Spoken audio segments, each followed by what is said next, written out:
Na Câmara, a oposição articula a criação de uma CPI para investigar a suposta interferência da USAID, Agência dos Estados Unidos para o Desenvolvimento Internacional, nas eleições brasileiras de 2022. Segundo os deputados Eduardo Bolsonaro e Gustavo Gayer, até o momento, 60 assinaturas de parlamentares já foram coletadas. O requerimento para a abertura da comissão menciona que o método da agência para interferir nas eleições presidenciais brasileiras de 2022 incluiu censura, regulamentação das redes sociais e promoção de debates políticos direcionados à atuação na construção de narrativas midiáticas que favorecem agendas políticas não necessariamente alinhadas aos interesses do povo brasileiro. Silvio Navarro, muito boa noite, seja bem-vindo. Ainda ontem recebemos aqui a deputada Bia Kicis, que nos falou também, até em primeira mão, sobre a coleta de assinaturas para a abertura dessa CPI. A gente traz aqui o número de 60 assinaturas. Enfim, temos falado ao longo da semana dessas denúncias graves em relação à agência USAID. Ontem também trouxemos que o presidente Trump confirmou que vai fechar a agência, os funcionários foram afastados e, claro, a gente também precisa investigar o impacto dessa USAID nas eleições brasileiras de 2022. Paula, boa noite, querida, meus amigos Constantino, Piotr, Augusto, meu irmão, boa noite você que nos acompanha. Bom, vamos lá. Em primeiro lugar, eu acho que é preciso que o presidente da Câmara dos Deputados, Hugo Motta, recém-empossado, diga o que ele vai fazer com a fila de CPIs que já foram apresentadas, já foram protocoladas, tem número regimental, mas nunca foram instaladas. Eu vou dar o exemplo de uma só aqui, por exemplo, a CPI de abuso de autoridade, que poderia, inclusive, investigar a atuação de ministro do Supremo Tribunal Federal.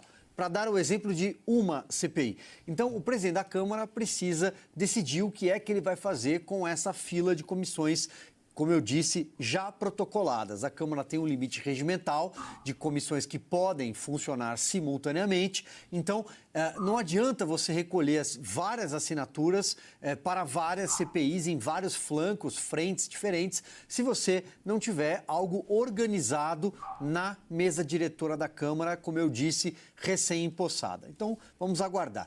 O segundo ponto. Essas denúncias são muito graves, Paula. O Rodrigo Constantino, assim como a Ana Paula Henkel, que estão nos Estados Unidos e têm conhecimento até mais aprofundado do assunto, têm falado com mais propriedade sobre o que é essa USAID, os tentáculos, como eles financiavam a atuação woke, ONGs e por aí vai. Eu vou me ater aqui a um único ponto. Eu acho que tudo o que veio à tona até agora, junto com o Twitter Files, junto com as declarações do dono da Meta, o Mark Zuckerberg, jogam luz para algo que nós vínhamos falando há muito tempo. Há algo estranho no histórico das eleições de 2022. Algo estranho. Não estou aqui falando sobre urnas para não entrar num tema proibido. Estou falando sobre um processo eleitoral maculado, um processo que teve interferência, talvez, externa, com base nessa nova investigação, revelação, mas também com a punição para um único espectro da política brasileira à direita. Acho que o processo eleitoral foi todo maculado em 2022. Está muito claro, é uma caixa de Pandora, uma caixa preta, que precisa ser aberta. Se o caminho será a CPI, não sabemos. Resta, portanto, a palavra do presidente da Câmara. Mas as comissões temáticas do Congresso Nacional, no Senado e na Câmara, têm todas as condições de investigar. Tem as ferramentas. Vai faltar a quebra de sigilo, mas também, até aí tem um ponto. Estamos falando de uma instituição e de organismos internacionais. A quebra de sigilo é mais complexa nesse sentido. Portanto, as próprias comissões têm ferramentas e caminhos para investigar por conta própria. Consta essa novela, essa história, e só piora da USAID. Se essas denúncias realmente se confirmarem, tudo indica que vai ser um escândalo de proporções globais, né? Histórico de corrupção aí dessa agência. Paula, é um escândalo de proporções, digamos, sem precedentes, né? Basta acompanhar a quantidade de mensagens que estão vindo à tona, né? Tanto do Elon Musk até o próprio presidente Trump e vários da equipe, né? a cada dia não é uma enxadada, uma minhoca, é uma enxadada, uma sucuri.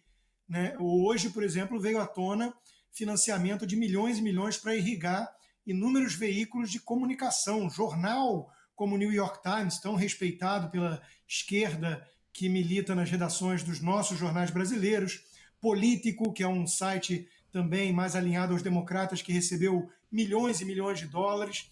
É um negócio escandaloso. Né? Realmente a USAID, que foi criada lá no governo Kennedy, com boas intenções, e muita gente imagina recursos, mantimentos, comidas chegando às crianças pobres do Sudão, né? Na prática estava servindo para alimentar, por exemplo, com 280 milhões de dólares quase, os cofres do George Soros, um bilionário especulador, queridinho da esquerda democrata, porque financia essa turma toda, e hoje a gente descobre que financia com o nosso dinheiro de impostos americanos. Eu, aliás, sou um exemplo curioso disso tudo que está vindo à tona, para pegar um gancho aí com o que o Silvio falou da eleição brasileira. Né? Eu pago pesados impostos nos Estados Unidos, assim como no Brasil, e eu descobri então que os meus impostos americanos serviram de alguma forma para irrigar, por meio da USAID, ONGs, grupos ligados a gente que imita foca e é levada a sério pelo STF, é chamada para debater sobre desinformação e regulamentação das redes sociais pelo Barroso, e o meu dinheiro de impostos americanos acabou alimentando a minha censura no Brasil, que já tem 2 anos que eu estou sob censura prévia nas redes sociais do Brasil, sem passaporte e com as contas bancárias congeladas há 2 anos. Né? Então, a gente percebe que tem realmente aí uma grande cadeia da felicidade, um grande esquema que foi montado pela esquerda, pelas elites democratas corruptas, com um projeto totalitário de poder, um poder globalista, né? E que representa exatamente o quê? A ideia da democracia de gabinete, a democracia sem povo, uma coisa imposta de cima para baixo por essas entidades supranacionais, a OMS, que virou puxadinho ali dos globalistas, com o revolucionário marxista Tedros Adhanom, da Etiópia, e várias outras entidades, o Conselho de Direitos Humanos da ONU, que abriga tudo que é país que está na lista dos que mais desrespeitam os direitos humanos. Então, tudo virou uma grande fachada, uma grande piada de mau gosto. Né? E isso servia, então, para alimentar os comparsas, os cúmplices desse esquema democrata. No Brasil, eles agiram sim. Eles olharam o Brasil como um quintal a ser ali utilizado como laboratório, talvez, e eles, sem sombra de dúvidas, agiram para, de alguma forma, manipular essas eleições. Isso precisa ser investigado a fundo no Brasil e aqui nos Estados Unidos. Aqui nos Estados Unidos eu tenho certeza que será e vai ter consequências provavelmente mais graves para esses que deram o verdadeiro golpe. Pois é, Piotr, como antecipou o Consta, a mídia também não escapou dessa lista da USAID. Inclusive, o presidente americano Donald Trump publicou na rede social, a Truth Social, rede social do presidente, que bilhões de dólares foram roubados da USAID para serem destinados aí a algumas mídias e também desviados para financiar o que ele chamou, o presidente Trump, aspas, de boas histórias na imprensa sobre o Partido Democrata, fecho aspas, para o Trump. Esse é o ponto, Paula, porque elas não receberam, e quem deu esse dinheiro para esses veículos de comunicação, primeiramente a pergunta, por que um site, um jornal, um veículo de comunicação precisa de um dinheiro de uma agência chamada USAID? Uma agência, em tese, lá, pegando o princípio da criação de John Kennedy, de ajuda humanitária. Por que um veículo precisa? Bom, e se aceitou receber, veio junto com uma encomenda. Te passa o dinheiro, mas você vai ter que escrever tal coisa. Quem decidiu o que deveria ser escrito? Aí você entende porque naquele episódio, por exemplo, em que, abre aspas, o Twitter era o editor do New York Times e que acabou, inclusive, com a demissão de um editor, talvez não tenha sido só o Twitter. Na verdade, o Twitter foi uma alegação. O Twitter pré-Elon Musk, né? Não o X. O Twitter, então. Era, na verdade, uma determinação que vinha de um órgão como esse. O Constantino resume isso de uma maneira brilhante. Consta, me permita pegar carona no seu comentário. O Constantino mora nos Estados Unidos, então ele paga impostos americanos e todo mundo sabe o quanto que entidades, ou sites, blogs, sei lá o quê, eu não diria nem sujos, mas imundos, fizeram campanha completamente enviesada contra algumas pessoas, entre as quais o Constantino. De alguma forma, todos fomos vítimas disso, mas o Constantino tem uma particularidade, quer dizer, ele pagava impostos americanos, que obviamente subsidiavam a USAID, que depois repassava para esses veículos, aqui ou fora do país, para depois atacá-lo. Acho que esse é o resumo da ópera, de uma ópera completamente desviada do que se pode esperar da maior democracia do mundo, que felizmente neste momento está voltando a ser a maior democracia do mundo, porque está expondo justamente com transparência tudo o que aconteceu.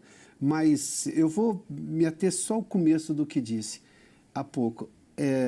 Por que um veículo aceita receber esse dinheiro? Parlamentares aqui receberam, por exemplo, financiamento de George Soros. Candidatos a deputado, que depois foram parar no governo, enfim, a gente viu ali, até porque tem que prestar contas. Mas por que o George Soros estava financiando essas pessoas? Agora se descobre que parte do dinheiro do George Soros, que aí é um empresário, nunca é um bilionário, né? Foi usado para esse tipo de coisa, ele também recebeu, também participou desse negócio. Vejam como que a coisa era podre. Parecia podre, tinha cheiro de podre, porque era podre mesmo. Nós estamos vendo agora. E hoje, pela manhã, Lula apresentou uma ideia para solucionar a inflação.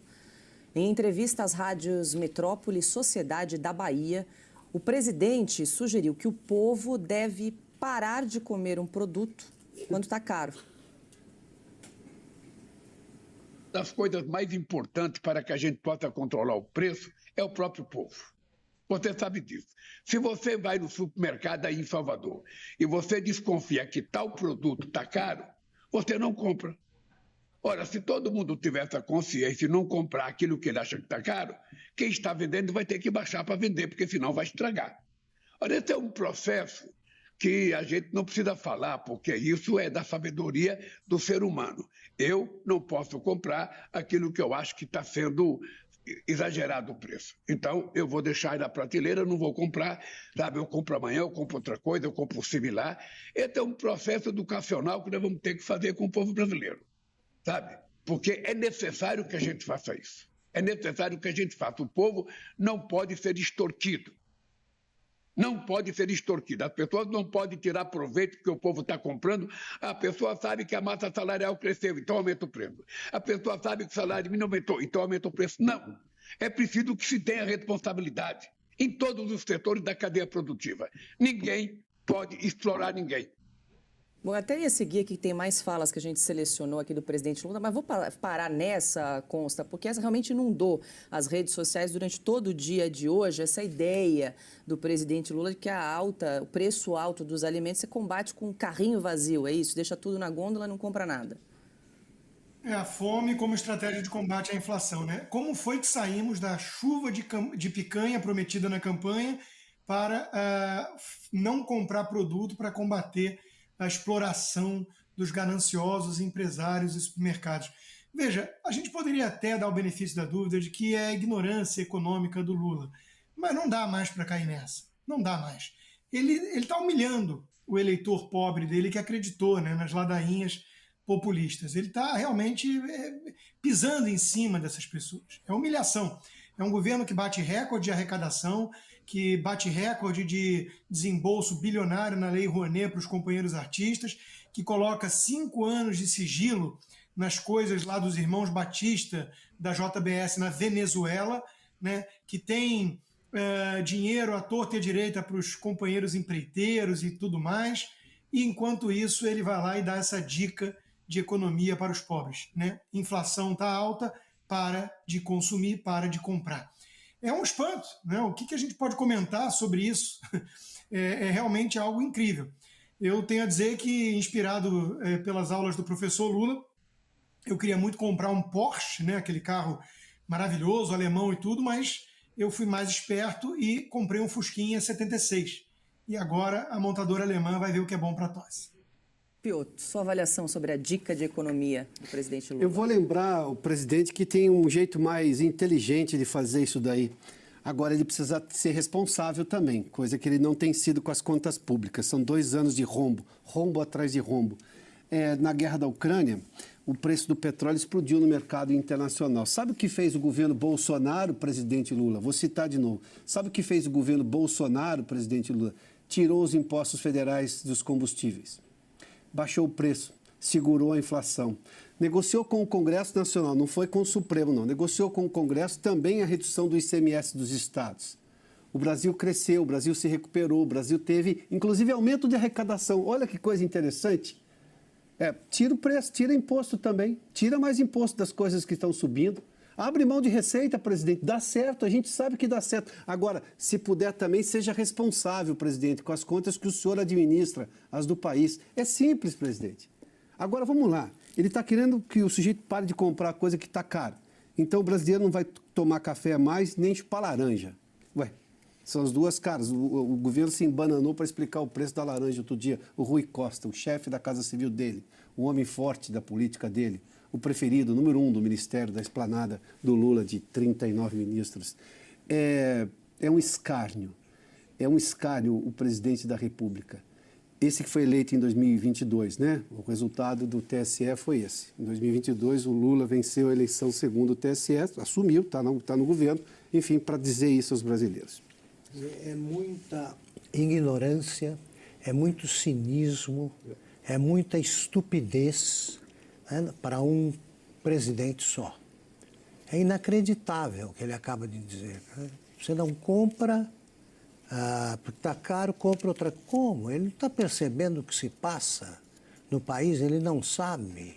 A Janja não manda alguém ao supermercado, não precisa. Eles têm comida de graça, come o que quer. As refeições, eles esbanjam ali gastança e tal, e vem e diz isso, e não há um único parceiro, companheiro do Lula que tenha coragem de dizer: Lula, olha, podem te achar uma besta quadrada dizendo isso, ou um cara que você pode merecer uma resposta assim: ah, tá bom, e se subir o preço da cachaça? Bebe o quê?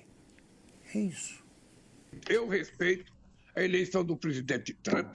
Ele foi eleito presidente da República pelo povo americano, portanto, ele tem todo o meu respeito para governar os Estados Unidos, para manter relações democráticas e civilizadas com o restante do mundo.